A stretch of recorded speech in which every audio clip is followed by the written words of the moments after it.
Bem-vindos ao ITC News em Debate. Eu sou Priscila Silva dos Santos, consultora da área contábil e dos tributos federais. E eu sou André Bandeira Santos, também consultor na área contábil de tributos federais, e hoje nós vamos falar sobre o programa de redução de litigiosidade fiscal no âmbito da Receita Federal.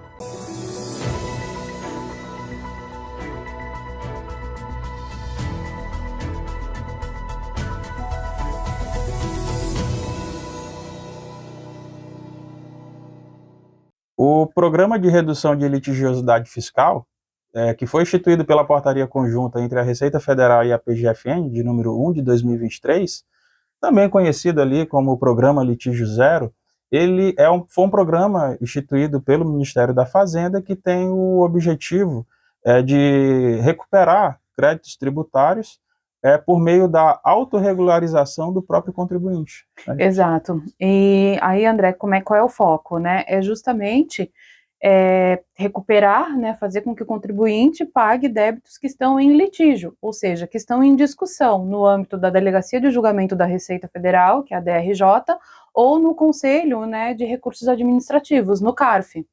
Dito isso, né, a gente tem ali algumas situações que, por exemplo, que não podem ser aderidas, como, por exemplo, débitos do Simples Nacional. Esses não estão abrangidos. Exatamente. E dentre os débitos que podem ser abrangidos, conforme a gente vai abordar aqui ao longo desse vídeo, são transações em que o contribuinte ele tem a opção de se utilizar ali de algumas modalidades onde ele vai ter o desconto de multas e juros, né? E ainda há algumas modalidades em que o contribuinte ele ainda pode utilizar os saldos de prejuízos fiscais que foram acumulados, né, durante ali os períodos anteriores de apuração das empresas. Então, Priscila, vamos detalhar essas transações? Bora, André. Então, como é que vai funcionar? A gente tem no âmbito da Receita no litígio zero três modalidades, três formas de negociação dessas transações. Então, primeira, as transações de débitos irrecuperáveis ou de difícil recuperação, onde o contribuinte pode utilizar o prejuízo fiscal, né, de imposto de renda, ou até a base negativa de CSLL.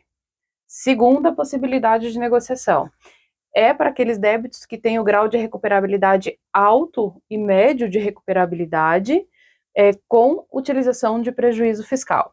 E a terceira é para aquele contribuinte, né, que está com o débito em discussão, que tem esse débito, né, de difícil recuperação ou irrecuperável, mas sem a utilização de prejuízo fiscal. Para que o contribuinte, né, quem está nos assistindo, consiga entender o que é esse grau de recuperabilidade, explica para a gente, André, o que significa um débito irrecuperável de difícil recuperação. O grau de recuperabilidade desses débitos, eles estão classificados lá na portaria 6757 de 2022. É uma portaria editada pela PGFN, né? E dentre eles a gente pode citar alguns exemplos, como débitos que estão em contencioso fiscal há mais de 10 anos, débitos inscritos em dívida ativa da União há mais de 15 anos, né? E, para citar mais um exemplo, nós temos também débitos de pessoas físicas que estão ali com indicativa de óbito. Certo, e ali nessa portaria, né, tem vários, né, tem a listagem completa do que é considerado irrecuperável. Então, beleza, esclarecemos esse ponto, então agora vamos para as modalidades, né, que é o que importa. Então, a gente vai falar da primeira modalidade, que é para os débitos de difícil recuperação ou irrecuperável, né, como os exemplos que o André deu, com utilização de prejuízo fiscal ou de base negativa de CSLL.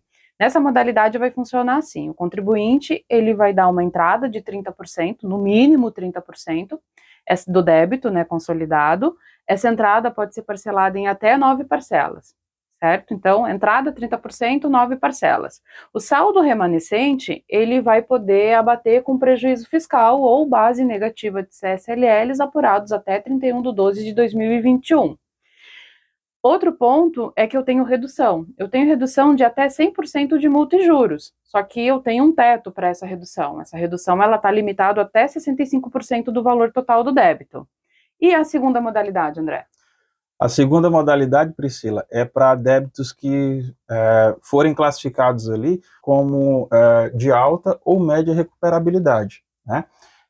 Nessa modalidade, a gente pode utilizar o saldo do prejuízo fiscal e da base negativa da CSLL. Perfeito. É importante destacar que esse prejuízo fiscal e a base negativa da contribuição são aqueles que são apurados, que foram apurados pela empresa até 31 de dezembro de 2021. Nessa modalidade, o contribuinte ele vai ter que pagar pelo menos 48% do valor do débito em dinheiro, né? Esse pagamento ele pode ser também dividido em 9 prestações, e o restante é o que ele vai poder utilizar os saldos para poder fazer o abatimento.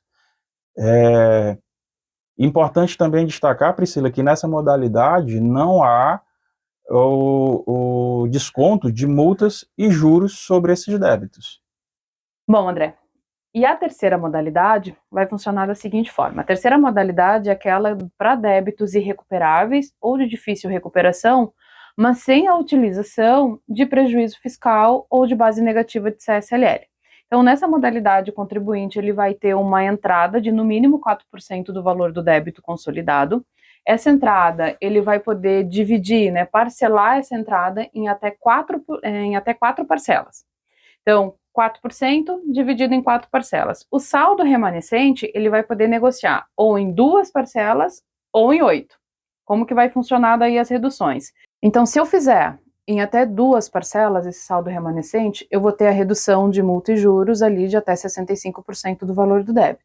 Se eu parcelar em até 8 parcelas esse saldo remanescente, aí a minha redução é menor, é de 50%. Aí vamos para as exceções. Então, se o débito em litígio que for negociado for de Santa Casa de Misericórdia, de MEU-EPP, de instituição de ensino ou de sociedades cooperativas, por exemplo, aí a minha redução é maior, é de 70%, se eu negociar em 2 parcelas. Se eu negociar em 8 parcelas, aí a minha redução fica limitado a 55% para essas situações, né? Outra coisa que a gente precisa deixar claro, Priscila, é que a gente está falando ali dos números das prestações, e tem um fator que influencia diretamente nessa quantidade de prestações, que é o valor mínimo de cada parcela. Que existe um valor mínimo para cada situação, mas que se aplica a todas as transações. Quais são esses valores, né?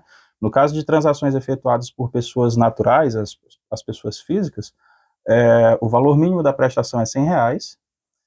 Para as microempresas e empresas de pequeno porte, o valor mínimo de cada prestação é R$300, e para as demais pessoas jurídicas, esse valor mínimo é de R$500.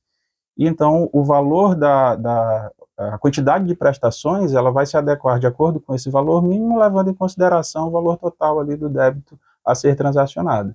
Perfeito, André. E ainda falando então nessas parcelas, a gente tem que lembrar que essas parcelas elas também vão sofrer correções monetárias. Então tem aqueles juros que são cobrados sobre parcelas que é através da Selic acumulada. Então vai ter ali os juros a partir do mês seguinte à da consolidação do parcelamento até o mês anterior do pagamento, acrescido de 1% referente ao mês do pagamento. Então falamos das modalidades, falamos da parcela mínima, falamos do acréscimo da parcela. Mas aquele contribuinte que quer fazer a adesão, como é que é feita essa adesão, então, para ele? Para adesão ao programa de litigiosidade fiscal, Priscila, o contribuinte ele vai fazer essa adesão por meio de processo digital dentro do ECAC. Uhum. Lá dentro do e-processos, ele vai selecionar a opção transação tributária, isso ali na área de concentração de serviço, e vai selecionar o serviço Programa de Redução de Litigiosidade Fiscal.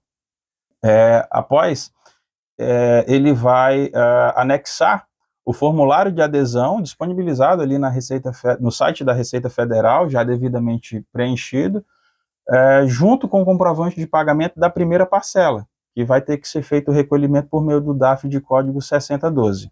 Isso aí, é importante mencionar que o contribuinte vai ter que fazer o DARF e fazer o recolhimento. A Receita não vai dar o DARF pronto ali já para ele fazer o pagamento, Exato. Tá?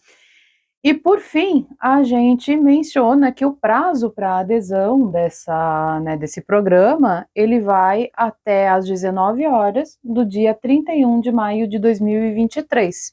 E assim chegamos ao final do nosso ITC News em Debate. Obrigada a todos que nos assistiram até aqui. Não se esqueça de nos seguir no canal, dar o seu like e nos seguir nas redes sociais. Até a próxima! Até a próxima!